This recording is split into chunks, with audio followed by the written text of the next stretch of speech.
Hello everyone, welcome back to scientific price action training school and मेरा नाम राजेश चौधरी है। Regular basis पे YouTube पे जितने भी हम कंटेंट अपलोड करते हैं, टेलीग्राम चैनल पे आप लोगों के लिए टेक्निकल एनालिसिस अपडेट करते हैं। तो हमारा जो मेन उद्देश्य है कि एजुकेशन एंड अवेयरनेस को बढ़ावा देना। स्टॉक मार्केट जैसे कि आपका एनएससी, बीएसई, आपके एक्सचेंज भी यही कर रही है कि रिटेल ट्रेडर है उनके अंदर जागरूकता है और वो अपने इन्फॉर्म डिसीजन ले सके। मीन्स वो सीखे, समझे और उसके बाद अपने डिसीजन खुद ले। मीन्स वो इंडिपेंडेंट बने, क्योंकि कॉल टिप्स देने से और ये सब चीजें करने से आपको पता नहीं कि प्राइस की साइकिल क्या है, कुछ भी क्या है, तो प्राइस कहीं भी जा सकता है, तो आपका end of the day loss हो जाएगा। तो आप हमें ऐसा इन्फॉर्म डिसीजंस ले और हम इस अवेयरनेस को हम और आगे बढ़ा रहे हैं और आगे चल के हम और काम करेंगे। पास्ट में हमने इससे रिलेटेड बहुत काम किया है। जितने भी हमारे स्टूडेंट्स जो होते हैं वो कंटिन्यू करते हैं, वो प्रॉपर सीखते हैं, नॉलेज लेते हैं, देन वो इन्फॉर्म डिसीजन लेते हैं। मींस चीजों को समझने के बाद उसके बाद करते हैं। तो काफी जगह आपने देखा होगा, काफी लोग आपको ओवरनाइट लखपति बना रहे थे, कोई आपको करोड़पति बना रहा था। तो उस चक्कर में मत पड़िए, क्योंकि स्टॉक मार्केट ऐसी चीज नहीं है, ये प्रोफेशन की तरह आप सीखेंगे, समझेंगे, प्रैक्टिस करेंगे, उसके बाद उसके अप्लाई करेंगे, देन आप अपने रिजल्ट्स खुद देख पाएंगे कि आपके रिजल्ट्स कितने आ रहे हैं। तो हमारा pure and pure motive education and information and awareness, means आपको रिटेल ट्रेडर का लॉसेस ना हो। और हम हर एक वीडियो में हमने बहुत कोशिश की, आगे भी यही कोशिश करेंगे। टेलीग्राम पे भी हम यही अपडेट करेंगे ताकि हर एक रिटेल ट्रेडर लॉस ना करे, चीजों से सीखे, समझे और एज ए कॉल टिप्स उसको बिल्कुल ना ले। चलिए वीडियो के बारे में हम बात करते हैं। Hello everyone, welcome back to scientific price action trading school. And आज मैं जो आपको कंटेंट एजुकेशन देने वाला हूँ वो बहुत ही इंपॉर्टेंट है, डिमांड एंड सप्लाई के ऊपर।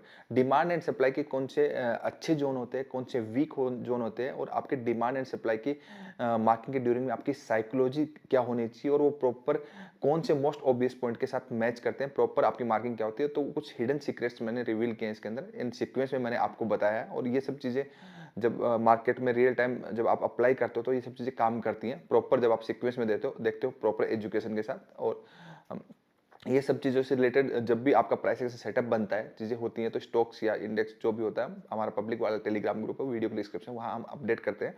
और सीक्वेंस में अगर आपको सीखना है, मीन्स लाइक ए स्कूल, एक फैमिली की तरह, जो पुराने स्टूडेंट हमारे साथ कंटिन्यू करते हैं लंबे लंबे टाइम तक, 2-2, 4-4, 5-5 साल तक, तो एज ए स्कूल एक फैमिली का पार्ट बनना है, तो 10th Feb से नया बैच स्टार्ट होगा, वो आप ज्वाइन कर सकते हैं और डेफिनेटली आपकी बहुत अच्छी ग्रोथ होगी। और ये वीडियो ना डिमांड एंड सप्लाई को इतना इंपॉर्टेंट है, आप जीरो से लेकर के एंड तक देखिए और उसके नोट्स बनाइए, चार्ट पे प्रैक्टिस करिए, आपको बहुत हेल्प मिलेगी प्राइस एक्शन सेटअप को समझने के लिए, लाइव में प्राइस एक्शन ट्रेडिंग को समझने के लिए कि आपका प्राइस रियल टाइम में कैसा मूव करता है। चलिए हम वीडियो शुरू करते हैं। जो हमारा डिस्कस हुआ था डिमांड एंड सप्लाई के ऊपर, कि डिमांड एंड सप्लाई एक नॉर्मल मार्किंग, दूसरी क्लोजिंग बेसिस मार्किंग, तीसरी एक्सेप्शनल मार्किंग एंड चौथी लेवल ओवर द लेवल। जो कि छोटी छोटी बारीकियां, ये अंडरस्टैंड करना जरूरी है टॉप डाउन अप्रोच के साथ। Top down approach, market structure and की जोन्स, ये सब चीजें मैं आपको सिखा चुका हूँ। ये सब चीजें आप पिछले 1 महीने में सीख चुके हो ना। जी सर।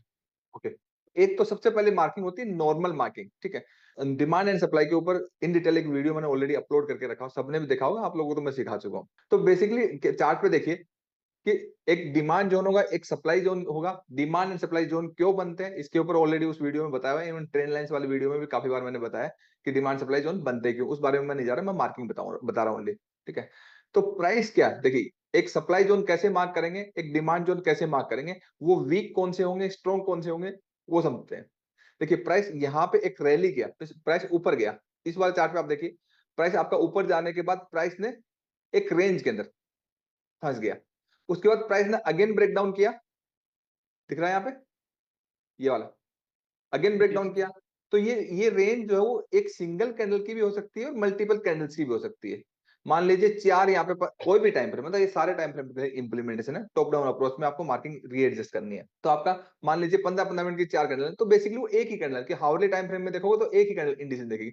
मान लीजिए हावरली की 10 कैंडल है, तो आप देखोगे कि आपके डेली की 2 कैंडल दिखेंगी बेसिकली ये। तो आपके लिए वो अंडरस्टैंडिंग है। तो आपका प्राइस जो है एक रैली में प्राइस ऊपर जाने के बाद कुछ प्राइस बैलेंस क्रिएट करता है। क्लियर है, मतलब प्राइस का बैलेंस होता है, buyer and sellers almost equal है, एंड एक इनडिसीजन कैंडल बनती है। क्लियर है ये वाली बात। उस इनडिसीजन कैंडल के बाद जो भी मूव आता है, तो अगर मूव नीचे आया तो ऊपर वाला एरिया सप्लाई क्रिएट करता है कि वहां से सेलिंग आई है। एंड अगर प्राइस यहाँ नीचे आया एंड बेस बनाया, अगर अगेन ऊपर गया, तो वो एरिया आपका क्या क्रिएट कर दिया, डिमांड क्रिएट कर दिया। जैसे आप डिमांड। चार्ट पे देखिए कि प्राइस ने एक यहाँ पे इनडिसीजन बनाया, यहाँ पे 1 2 3 4 कैंडल एक ही रेंज में है, इवन पांचवी भी एक रेंज में, तो ये पूरा एरिया ही डिमांड जोन है। तो यहां से प्राइस जब ऊपर गया तो इसने प्राइस ने क्या किया, एक डिमांड क्रिएट करी। क्लियर है, जी सर। यहाँ पे एक डिमांड क्रिएट करी। तो फ्यूचर में जब भी प्राइस यहाँ पे लौट के आएगा, तो यहाँ पे आपको बाइंग बनेगी एंड प्राइस अगेन ऊपर जाएगा। ये आपका एक basic demand and supply zone की नॉर्मल मार्किंग होती है, इसको बोलते हैं नॉर्मल मार्किंग। आपका मिस कैंडल के अंदर मल्टीपल कैंडल है जो कि बेस कैंडल है, तो आप उसको अगर छोटी कैंडल में स्मॉल है तो आप विक टू विक मार्क कर सकते हैं। अगर मान लीजिए ज्यादा बड़ी इंडिसेंट कैंडल होगी तो डिमांड मार्क कर रहे हो तो हाईएस्ट पार्ट का बॉडी मार्क कर लीजिए, लोएस्ट पार्ट विक मार्क कर लीजिए। मैं आपको मार्क करके दिखाता हूँ कि अगर मान लीजिए ज्यादा बड़ी कैंडल कैंडल है तो आपको क्या करना है, जैसे आपके कैंडल थोड़ी ज्यादा बड़ी होगी, नॉर्मल रेंज ना होगे, एक वाइड रेंज कैंडल होगी, ऐसी होगी, ठीक है। तो आपकी अगर ये डिमांड जोन मार्क करोगे तो कैसे मार्क करोगे, डिमांड जोन मार्क करोगे तो lowest part of wick and highest part of body, clear है। और अगर मान लीजिए सप्लाई है तो सप्लाई मार्क करोगे तो लोएस्ट पार्ट ऑफ बॉडी और हाईएस्ट पार्ट ऑफ विक, ऐसे मार्क करोगे। ये समझ में आया, जी ये जो डिमांड एंड सप्लाई की। और अगर मान लीजिए जैसे यहाँ पे सारी कैंडल्स जो नैरो रेंज है, देखो ज्यादा बड़ी बड़ी कैंडल नहीं है, ये देखिए, तो विक टू विक मार्क कर लीजिए, क्लियर है। बड़ी कैंडल हो गई तो विक टू विक मार्क करोगे तो जोन बहुत बड़ा हो जाएगा, इसलिए हम विक टू विक मार्क नहीं करते हैं। एंड छोटी कैंडल है तो बॉडी टू विक, ये आपका बेस्ट जोन होता है। एंड जितनी भी कैंडल एक जोन के अंदर होती है वो एक ही कैंडल कहलाता है, एक ही जोन कहलाता है। ये वाली बात क्लियर है आपको, हाँ जी सर। पक्का? जी ठीक है, सभी को क्लियर हो गया नॉर्मल मार्किंग कैसे करते हैं। अब हम आते हैं इस मार्किंग की थोड़ी सी बारीकियां के समझने के लिए, ठीक है। देखिए यहाँ पे देखिए प्राइस गिरा है, मैं चार्ट बता रहा हूँ आपको। बाकी तो मैं आपके जो भी जितने भी डाउट्स है आप मुझे बता देना, मैं सोल्व कर दूंगा, चार्ट पे दिखा दूंगा। आप रोज हम ये लाइव में यही तो करते हैं, क्या करते हैं कि प्राइस जैसे यहाँ पे गिरा तो आपका मल्टीपल कैंडल बनी एक ही जोन में, जी ठीक है, और उसके बाद आपका प्राइस ऊपर गया तो ये जोन हो गया ना, अगली बार जब मार्केट आएगा तो ऊपर जाएगा। अब ये छोटी कैंडल है, मतलब स्मॉल कैंडल है, इसलिए हमने विक टू विक मार्क कर दिया, नहीं तो अगर एक ही कैंडल होती और बड़ी कैंडल होती तो बॉडी टू विक मार्क करते अगर डिमांड जोन होता। अब इंपॉर्टेंट ध्यान से समझिए मैं क्या कहना चाहता हूँ, स्ट्रॉन्ग और वीक कौन से होते हैं। जो सिंगल कैंडल का, यहाँ पे देखिए difference between strong and weak supply demand zone.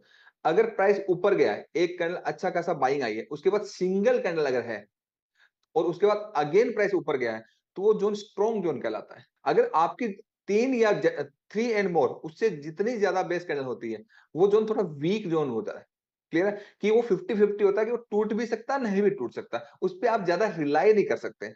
Single एक या दो कैंडल का जितने भी जोन्स होते हैं वो बहुत ज्यादा स्ट्रॉन्ग जोन होते हैं, बहुत स्ट्रॉन्ग रिवर्सल होते हैं वहां पर, क्लियर है। जी इधर इसके थ्रू देखिए आपका कि आपके यहाँ पे एक सिंगल कैंडल है, स्ट्रॉन्ग जोन है, फ्यूचर में जब भी प्राइस आएगा यहाँ से अच्छा भागेगा। देखिए ये यहाँ लाइव आदित्य बिरला फैशन के चार्ट पे देखिए, ये ऐसे तो मैंने आपको ट्रेड बताया था इसलिए मैंने छोटा ही ट्रेड बताया 281 का, कि आपका ये यहाँ पे मल्टीपल बेस कैंडल है ना, तो ये उतना स्ट्रॉन्ग जोन नहीं है, ठीक है। काउंटर ट्रेड मैंने आपको बता दिया, लेकिन अगर एक ही कैंडल यहाँ पे होती, मान लीजिए यहाँ पे देखिए इसका, इधर भी बहुत सारी कैंडल है, तो मैं आपको चार्ट पे दिखाऊंगा ये चीज। तो दूसरी चीज देखिए, ये जो जोन होता है वो स्ट्रॉन्गेस्ट जोन होता है। दो एक या दो कैंडल है वो स्ट्रॉन्गर जोन है, ठीक है, अच्छा है। और तीन है तो वो भी स्ट्रॉन्ग जोन है, मतलब एक कैटेगरी होगा ना कि स्ट्रॉन्ग जोन हो गया, स्ट्रॉन्गर जोन हो गया, स्ट्रॉन्गेस्ट जोन हो गया, तीन कैटेगरी हो गई ना। मीन्स कहने का मतलब जितनी किसी भी जोन में जितनी कम बेस कैंडल होंगी, चाहे वो नॉर्मल मार्किंग हो चाहे एक्सेप्शनल मार्किंग हो, आपकी सिंगल कैंडल जहां भी होगी वो जोन स्ट्रॉन्ग होगा। सिंगल कैंडल जहां भी होगी वो जोन आपका स्ट्रॉन्ग होगा। और दो कैंडल वाला भी स्ट्रॉन्ग है, तीन वाला भी है, लेकिन सबसे ज्यादा स्ट्रॉन्गेस्ट जो सिंगल कैंडल वाला जोन है। जैसे इधर हम देखेंगे कि वीक जोन की प्राइस क्या किया, एक 1 2 3 4 फोर बेस कैंडल है ना, तो वीक है। अब यहाँ पे देखिए एक बेस कैंडल थी, उसके बाद ऊपर गया तो ये स्ट्रॉन्ग है ना। और यहाँ पे देखिए, यहाँ पे आपका प्राइस अच्छा ऊपर गया है, मतलब फ्यूचर में जब यहाँ पे लौट के आएगा ये प्राइस, ठीक है, ये प्राइस जब लौट के आएगा तो ये ज्यादा स्ट्रॉन्ग है, क्योंकि यहाँ पे जब इसने वापस टेस्ट किया तो ऑर्डर पिकअप कर लिया, आधे ऑर्डर पहले ही खा गया, तो ये स्ट्रॉन्ग है, उतना ज्यादा स्ट्रॉन्गेस्ट नहीं है, क्लियर। जैसे प्राइस आपका इसी डिमांड जोन में आया, आने के बाद प्राइस वापस ऊपर जाता है, वापस अगर इसी को टेस्ट कर लेता है वापस फिर ऊपर जाता है, तो पहले ही अपनी स्ट्रेंथ ले चुका ना ये। और मान लीजिए जोन के अंदर प्राइस आया और डिमांड जोन के अंदर, और डिमांड जोन में आता ही सीधा वन वे निकल जाता है अगेन फ्रेश डिमांड बना करके, तो अगली बार के लिए बहुत ज्यादा स्ट्रॉन्ग हो जाएगा ना ये। जी ये बारीकियां समझ में आई। जी सर। अब समझिए आप closing basis marking, normal marking समझ में आई अच्छे से आपको कि नॉर्मल मार्किंग कैसे देखते हैं, स्ट्रॉन्ग क्या है वीक क्या है। अब क्लोजिंग बेसिस मार्किंग क्या होती है, एक तो कैंडल क्लोज होती है, जैसे कोई भी बुलिश कैंडल बनती है, ठीक है, उस बुलिश कैंडल में क्या होता है, ओपन जो होता है वो नीचे की साइड होता है, क्लियर है। ये ओपनिंग पॉइंट होता है, उसमें प्राइस एक लो लगाता है, उसको लोअर वीक बोलते हैं या लोअर शैडो भी बोल सकते हैं। प्राइस ने एक लो लगाया, फिर प्राइस ने एक हाई लगाया, और ये ऊपर वाला एरिया इसको अपर शैडो बोल देंगे, अपर वीक बोलेंगे, इसकी क्लोजिंग ऊपर आई और ये बॉडी है, मतलब बुलिश है ना, मतलब आपकी एक ग्रीन कैंडल मतलब बुलिश है, मतलब ऊपर जा रही है, क्लियर है? तो ये कैंडल का क्या हो गया, एक ओपन हो गया, एक हाई हो गया, एक एक लो हो लो गया हो गया, एक क्लोज और हो एक गया। क्लोज हो गया। ठीक है, ऐसे ही रेड कैंडल कहाँ होगी, ऊपर ओपन कहाँ होगी, ऊपर साइड ओपन ऊपर होगी सर, होगी, रेड। ऊपर होने के बाद क्लोजिंग उसकी नीचे आएगी। डाउन साइड होगी सर। बट प्राइस एक लो भी लगा सकता है, नहीं भी लगा सकता, वो कैंडलस्टिक वाला मैंने बना के रखा हुआ है, अभी जल्दी अपलोड करेंगे। प्राइस ने इधर एक लो लगाया एंड उधर एक हाई लगाया, ठीक है, और ये अपर वीक में इसको अपर शैडो बोल सकते हैं, ये लोअर वीक इसको लोअर शैडो हम बोल सकते हैं। तो ये तो बात होगी कैंडलस्टिक में, अपने एक इंडिविजुअल कैंडल के अंदर भी हाई लो है ना, तो वो तो कैंडल्स का होगा ना, लेकिन multiple candles as a wave अगर ऊपर जा रही है, ऐसे ऐसे यहां से लेकर ऊपर जा रहा है, फिर यहां से ऐसे ऊपर जा रहा है, फिर ऊपर जा रहा है, फिर ऊपर जा रहा है, फिर ऊपर जा रहा है, फिर ऊपर जा रहा है, क्लियर है? ठीक है, तो ये मल्टीपल कैंडल्स जो है, ये मिल करके एज ए वेव, जब मल्टीपल वेव एक ही रेंज में चलता है प्राइस, तो वो रेंज बाउंड मार्केट कहलाता है। क्लियर है ये वाली बात? जी सर। तो उसमें मार्किंग जो होती है, इस रेंज में जो हाईएस्ट ग्रीन कैंडल क्लोज होगी, जैसे आप इस रेंज में देखेंगे तो यहाँ पे हाईएस्ट ग्रीन कैंडल ये क्लोज है, जी। ये क्लोज है, ठीक है, हाँ जी। और इस साइड अगर देखोगे तो लोएस्ट रेड कैंडल ये क्लोज है। जी। तो आपकी रेंज की मार्किंग इस तरीके से होगी कि जो आपका प्राइस ऐसे ऐसे चल रहा है, क्लोजिंग बेसिस मार्किंग चल रहा है, एंड मेरे सब जितने भी डिसीजन होते हैं वो क्लोजिंग बेसिस पे बेस्ट डिसीजन होते हैं। मींस जितने भी स्विंग्स एंड पोजीशंस मैं टेक्निकल एनालिसिस करके बताता हूं, मैं हमेशा इंस्टीट्यूशन की क्लोजिंग को कंसीडर करता हूं, देन उसके बाद प्राइस एक्शन का वेट करता हूं, और उसके बाद जितने भी चीजें मैक्सिमम टाइम सही जाती है, क्योंकि मैं वेट करता हूं, देखता हूं, ऐसे हवा में कुछ नहीं करता। जैसे निफ्टी का अभी मैंने लाइव चल रहा था, निफ्टी का मैंने बोला कि अभी आप लोग कुछ मत करना, क्यों नहीं करना, पहले मैं देखूंगा कि प्राइस जहां पे जा रहा है अभी, वहां पे रिएक्शन देता है या वन वे निकलता है, क्योंकि नीचे से जहां से उठा है वो लो ब्रेक करके नहीं आया है, तो उसका हाई ब्रेक करने के चांस है। अब हाई ब्रेक करके कितना जाएगा ऊपर ये नहीं मालूम, लेकिन जैसे ही प्राइस एक्शन होगा तो हम अच्छा खासा पुट का ट्रेड लेंगे, तब तक बैठे रहेंगे। जैसे कॉल में लिए ना अच्छे से ट्रेड हमने आज, तो वेट करके तसल्ली से हम चीजें करेंगे, कोई जल्दबाजी नहीं, क्योंकि मार्केट ऊपर जाएगा या नीचे जाएगा सब कुछ बता के जाता है, दिखा के जाता है, हमें वेट करना, कोई जल्दबाजी नहीं है, तो भागे भाग से चीजें सही नहीं होती। तो ये क्लोजिंग बेसिस में समझ में आया, किसी को डाउट तो नहीं है? No sir. Closing basis basically highest part of body, जो ग्रीन करना है लोएस्ट पार्ट ऑफ बॉडी। अब इसको ट्रेड करने का जो तरीका मैंने आप लोगों को बताया एंट्रीज की क्लास में, कि प्राइस जो है इसके ऊपर जो भी कैंडल क्लोज हो जाती है, जो भी कैंडल क्लोज होती है उसकी लॉस नहीं निकलनी चाहिए, क्लियर है? अगर निकल गए तो प्राइस बॉटम पे वो अटेम्प्ट करे, वो ब्रेकआउट फेलियर है। इसके बारे में हम क्लासेस में पूरी साइकोलॉजी के हिसाब से हम बात करते हैं, T1 से लेकर T5, टाइप 1 से लेकर टाइप 5, वैल्यू एरिया, आपका मार्केट सेक्शन में टॉप डाउन अप्रोच, उसके अकॉर्डिंग ये सब चीजें मैंने आपको इन डिटेल पूरी साइकोलॉजी दी है कि आपको कहां पे बाई करना चाहिए, कहां पे सेल करना चाहिए, इंस्टीट्यूशनल रिटेल ट्रेडर को कहां पे ट्रेप करेंगे, ये सब चीजें मैं आपको सिखा चुका हूं। और फिर आपको अगले बेस में जो 17 तारीख को हम स्टार्ट करेंगे, 17 जून से, उसमें दोबारा रिपीट कर लेना, एंड तब तक आपकी क्लासेस कंटिन्यू चल रही है, आप सब लोगों के साथ साथ में प्रैक्टिस कर लेना। तो क्लोजिंग बेसिस सभी को समझ में आया? जी सर। ये इसलिए मैं रिकॉर्ड कर रहा हूँ ताकि रिपीट कर लो, कि जो नया बंदा एक बार देख ले कि यहाँ क्लोजिंग बेसिस, बाकी तो साइकोलॉजी तो क्लास में मिलेगी। ओके, ये क्लियर हो गया। अब हम बात करते हैं किसकी, दो मार्किंग होती है, एक एक्सेप्शनल मार्किंग और एक लेवल ओवर द लेवल। ये इंपॉर्टेंट चीज है, इसको कभी भूलना नहीं है। कौन सी मार्किंग? Exceptional marking and level over the level. देखो प्राइस अगर मान लीजिए डिमांड क्रिएट करके ऊपर चला गया, अगेन नीचे आया, तो ये नॉर्मल मार्किंग होगी ना, रेंज के अंदर है तो क्लोजिंग मार्किंग होगी। अब एक्सेप्शनल मार्किंग जाननी है level over the level. Level over the level इसलिए जानना है कि प्राइस ऊपर गया आपका, यहाँ एक लेवल है, फिर यहाँ पे एक लेवल है, फिर यहाँ पे एक लेवल। अब प्राइस क्या करता है, जब गिरता है सब लोगों को लगेगा ये डिमांड रिएक्ट करेगा, सॉरी ये पहले वाला डिमांड रिएक्ट करेगा, या सेकंड करेगा, या थर्ड करेगा। तो लेवल ओवर द लेवल में फर्स्ट वाला रिएक्ट नहीं करता, सेकंड वाले से प्राइस उठता है और फिर ऊपर चला जाता है। ये आपका लेवल ओवर द लेवल का मींस एक सीक्रेट पॉइंट है, मैं जो आपको बता रहा हूँ। ठीक है, एक्सेप्शनल मार्किंग क्या होती है मैं आपको दिखाता हूँ।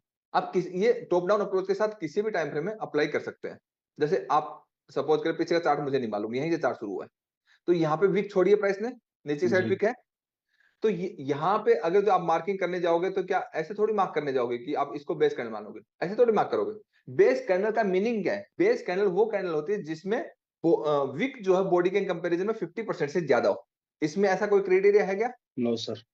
आप इसको बेस कैंडल मान सकते हो, ये तो फुलफिल करती है ना। जी बिल्कुल। तो ये तो नॉर्मल मार्किंग है, हाँ इसको जी। आप बेस कर मान सकते हो, एंड इसको आप डिमांड जोन भी मान सकते हो, यहां से ऊपर गया।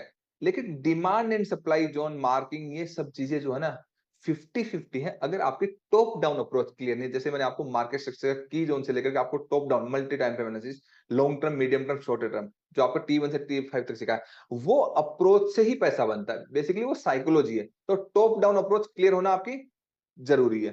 क्लियर है ये वाली बात? तो जी सर। यहाँ पे इस सिनेरियो में नॉर्मल मार्केटिंग नहीं हो सकती ना, ये तो एक एक्सेप्शनल केस हो गया। तो इस सिनेरियो में क्या होगा कि अगर डिमांड आप मार्क कर रहे हो, तो आपका देख लो कि बॉडी कौन सी हाईएस्ट लेवल पे है।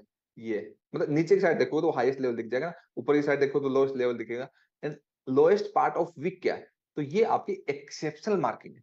क्लियर है? अगर आप टॉप डाउन अप्रोच के साथ में हो और यहाँ पे प्राइस आया, मीन्स आपका बड़े टाइम फ्रेम का व्यू ठीक है, तो यहाँ पे जैसे ही प्राइस आएगा, प्राइस ऊपर भाग जाएगा। और अगर आपका टॉप डाउन एनालिसिस नहीं आता, आपको मार्केट स्ट्रक्चर पूरा कंप्लीट नहीं आता, तो प्राइस इसको ब्रेक कर देगा। कहने का मतलब पूरा नहीं आता तो डिमांड सप्लाई 50-50 काम करेगा। क्योंकि मार्केट के अंदर एक चीज, जो चीज कॉमन है, सबको लगता है कि मार्केट ऊपर जाएगा, सब रिटेल ट्रेडर को, तो मार्केट नीचे जाएगा। सब रिटेल ट्रेडर को लगता है कि मार्केट नीचे जाएगा, तब मार्केट ऊपर जाएगा।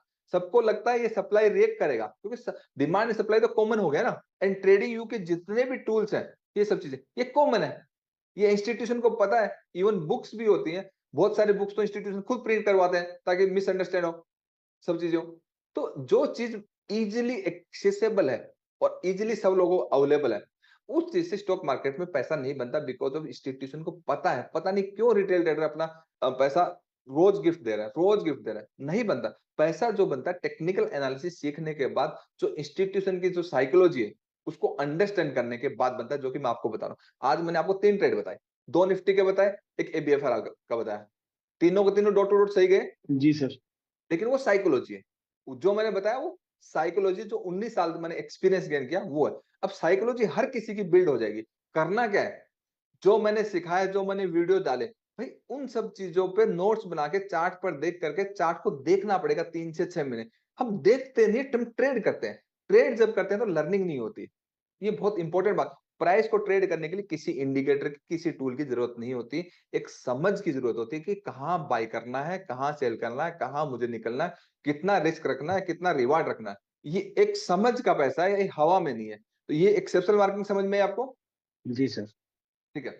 अब आप बाकी बहुत सारी जगह आपको ऐसा दिखेगा, जैसे आप यहाँ देखिए, यहाँ आप नॉर्मल मार्किंग करोगे, एक्सेप्शनल मार्किंग करोगे? इसमें तो नॉर्मल हो गया। नॉर्मल मार्किंग करोगे, ठीक है। और कहाँ का, ये नॉर्मल है, एक्सेप्शनल है? नॉर्मल है, ठीक है। ये भी नॉर्मल है। तो मैक्सिमम सिनेरियो में कौन सी मार्किंग होगी? नॉर्मल। नॉर्मली होगी। कुछ कुछ केसेस में एक्सेप्शनल मार्किंग होगी। ये देखिए एलओटी, आपको एक्सेप्शनल मार्किंग समझ में आई सभी को? जी। ठीक है। एक्सेप्शनल मार्किंग दोबारा अगेन मैं आपको समझा देता हूँ। जैसे प्राइस आपका ऊपर जा रहा है, ठीक है, और नीचे की साइड वीक छोड़ दिया, और ये सारे हाई टाइम फ्रेम में सब में देखना आपको। मतलब ये यूनिवर्सल जो मैं बता रहा हूँ, ऐसा टाइम फ्रेम का कुछ वो नहीं है। जो मैं एजुकेशन देता हूँ वो यूनिवर्सल होती है, सब जगह इंप्लीमेंटेशन होती है। अब नीचे की साइड प्राइस ने बड़ी सी एक वीक लोअर साइड हुआ है, तो ये आपका एक ये डिमांड जोन बनेगा। क्योंकि बेस कैंडल तो वही मार्क करोगे जहाँ बेस कैंडल बनेगी। जी सर। समझ में आया? जी। Base candle. अब क्या हुआ कि प्राइस क्या करता है, एक वीक प्राइस इधर ऊपर चला जाता है, चला गया, ऐसे ऊपर चला गया, फिर और ऊपर चला गया। अब आप क्या करते हो, आप देखते हो कि प्राइस यहाँ नीचे आया और यहीं से ऊपर उठ गया, आपके जोन में नहीं आया। ऐसा देखते हो ना? जी सर। बारीकियां बता रहा हूं मैं। ऐसा देखते हो? ऐसा क्यों हुआ? क्योंकि यहां से आप देखोगे ऊपर की साइड एक वीक है और नीचे की साइड एक वीक है। ये भी एक्सेप्शनल मार्किंग है एक रनिंग वेव के अंदर। क्लियर है ये वाली बात? एक रनिंग वेव के अंदर ये भी आपकी एक्सेप्शनल मार्किंग है। तो आपका प्राइस नीचे नहीं आएगा, प्राइस यहीं से उठ जाएगा। तो ये हमें चार्ट पे देखना है। मैं आपको इन डिटेल में रोज ही आपको वैसे तो बताता हूँ, लेकिन मैं आपको और ज्यादा धीरे धीरे आगे चल के मैं आपको बता दूंगा। लाइव में आप बाकी डिस्कस कर ही रहो बाकी बच्चों के साथ, वो तो लाइव में मार्केट कैसे मूव कर रहा है वो देख रहे हैं यार, इससे ज्यादा क्या चाहिए। और डॉट टू डॉट मार्केट वैसे चल रहा है, कितना पहुंच गया निफ्टी? 824 पहुंच गया, जाया जा रहा है अभी तो। ठीक है, अभी देखते हैं इसको। ओके, क्लियर है ये वाली बात? ठीक है। अब इंपॉर्टेंट बात होती है, जब ये तो मार्क कर लिया, अब क्या बात करते हैं एलओटीएल की। जैसे देखिए कंटिन्यूसली डिमांड जो रेट कर रहा है, अब यहाँ पे एक लेवल है, अब यहाँ पे एक लेवल है ना? ये तो टेस्ट हो गया, ये वाला लेवल बचा। अब सबको लगेगा कि ये वाला लेवल से मार्केट उठेगा, लगेगा ना? जी। और मार्केट कहां से उठा? सेकंड से। तो लेवल ओवर द लेवल मतलब आपके नजदीक नजदीक जब नियर बाय लेवल आ रहे हैं, तो फर्स्ट लेवल से मार्केट नहीं उठेगा, मार्केट सेकंड से उठेगा। सेकंड के नीचे का एसएल रखना है, फिर आपको उसको कंटिन्यू करना है। ऐसी लेवल ओवर द लेवल के जब आएंगे, तो एक जगह 3 लेवल आ रहे हैं, तो वो आपका सेकंड से प्राइस रिएक्ट करेगा, फिर गिरेगा। तो आपका नॉर्मल मार्किंग होगी, एक्सेप्शनल मार्किंग होगी, क्लोजिंग बेसिस पे मार्किंग होगी एंड आपकी एलओटीएल LOTL हो गया। अब आपको क्या करना है, प्रैक्टिस करनी है। मतलब आपको मार्केट स्ट्रक्चर सिखा दिया, की जोन सिखा दिया, पूरा टाइप 1 से लेकर टाइप 5 सिखा दिया एंड इंस्टीट्यूशन का प्राइस भी जो आरसी कैंडल का मेथड बताया था आपको कि major swings and minor swings, पूरा इंस्टीट्यूशन का मैंने जो मेरी खुद की अपनी साइकोलॉजी मैंने पूरा मेरे ख्याल से एक महीने का बैच है, 1.5 महीना हो गया। 1.5 महीने मैंने आपको बहुत अच्छी साइकोलॉजी दी है और पैसा जो टेक्निकल एनालिसिस से ज्यादा, टेक्निकल एनालिसिस 15% काम करता है, 85% साइकोलॉजी काम करती है। टेक्निकल एनालिसिस पूरा सीखना है, बट पूरा सीखने से बात नहीं बनती है अगर साइकोलॉजी ठीक नहीं है तो पूरा पैसा साइकोलॉजी का, एंड मैंने आपको बहुत अच्छी साइकोलॉजी दी है।